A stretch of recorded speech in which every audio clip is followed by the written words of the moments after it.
Benvolgudes corbinenques i corbinencs. Finalitzem un nou any on ens continua acompanyant aquest maleït virus. Quan semblava que la normalitat s'apoderava del nostre dia a dia, toca prendre consciència i tenir més precaució que mai en aquests propers dies festius i de trobades familiars i amb els amics. Des del consultori de Corbins ens demanen el compliment de les mesures bàsiques i que han demostrat ser més efectives: portar la mascareta, neteja de mans i ventilació d'espais.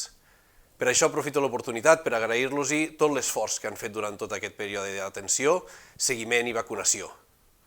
Deixant a un costat aquest any de Covid, tenim per endavant un 2022 que serà clau i que ens ha de portar a superar el fre econòmic i social que ens ha dut la crisi sanitària. El nivell de vacunats està sent molt elevat i amb la vacunació dels més joves arribarem a una immunitat de grup molt important. Per això estic convençut que l'any que estrenarem serà l'any de l'impuls. I quan deia que aquest any 2022 esperem deixar el Covid a un costat, també em refereixo a que és el moment de poder tirar endavant tots els projectes i inversions que aquest any no hem pogut engegar. Tenim els pressupostos de l'Ajuntament aprovats per unanimitat, un signe inequívoc de la bona salut del nostre govern i la ben entesa de totes les formacions per fer de Corbins un gran poble. Aquest any 2021 l'acabem amb el canvi dels fanals a LED, guanyant qualitat de llum i calidesa als carrers. I aquest 2022 tenim previst, de cara a l'inici de la primavera, l'asfaltat dels principals camins municipals i d'alguns carrers del poble que portem endarrerit dels pressupostos participatius arran de la Covid i la inflació dels preus de les matèries primeres. Una actuació que beneficia el veïnat i el teixit empresarial. D'altra banda, tenim projectada una sèrie de millores a l'espai del cementiri, amb algunes novetats que de moment prefereixo no revelar-vos.